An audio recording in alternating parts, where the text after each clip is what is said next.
All right, well, thanks again, everyone, for coming out tonight.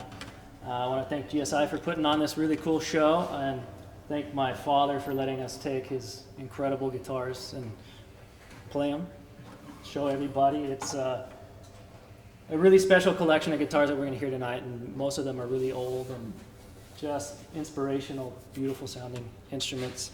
These are the guitars that I grew up with. As a kid, this was a guitar. You know, this is just, that's what they sound like, and that's what they look like. And so I grew up hearing them and loving the way they sounded, and it set the standard for what I want to hear in a guitar. And when I started building guitars and at that point realized how incredible they are, I said, man, I'm really lucky, and became a great tool in guitar making to be surrounded by these. So this is a 1919 Santos Hernandez. It's a spruce top, Spanish cypress body. This is not necessarily a flamenco guitar. It was back then just, they called it a blanca, a guitar with Spanish cypress back and side. These days, there's a sort of a stereotype that cypress means flamenco. It works great for flamenco, but it also works great for classical. When I started building guitars, my father put me in a room with his 5 Santos Hernandez guitars. And this was one of them, and he said, spend the day with these.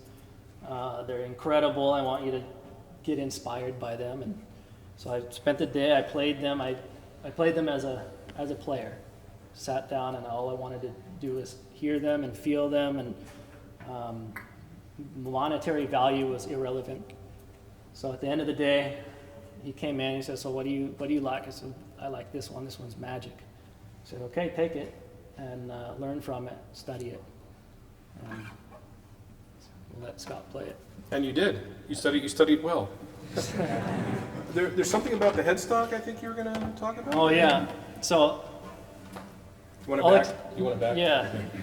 Well, one thing I did is my headstock is derived from this headstock. I took the lines and modified them, but there's a hole in the head. And that hole in the head was because whoever bought this guitar couldn't afford a guitar case. So they ordered a hole in the head, and they could put a string on the head and hang it on the wall.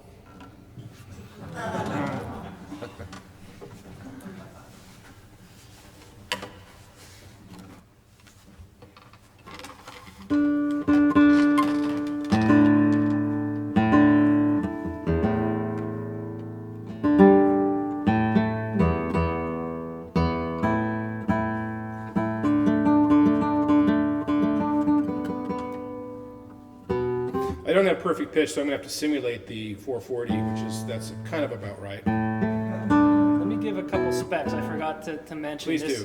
do. It's a 655 millimeter scale length guitar. The nut is 50 millimeters wide. The top's 1.8 millimeters thick at its thickest. The back is 2.2 millimeters thick, and the sides are about 1.5. Thin. It's very thin. It's like an eye guitar. Yes. It's an animal.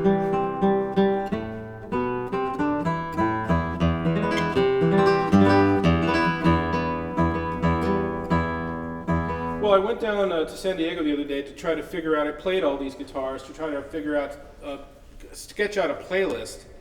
So what I'm going to play on each guitar actually is going to be motivated by time as we proceed tonight, as well as what I thought made the guitar kind of shine a little bit. So I won't necessarily be playing, in many cases I'll be playing what I think was probably performed on the guitar before to kind of give you an idea of it. I'm going to start with some Renaissance pieces because I think this guitar is very, very clear and a direct, beautiful direct sound. So I'm going to start with a couple of Renaissance pieces here from Spain.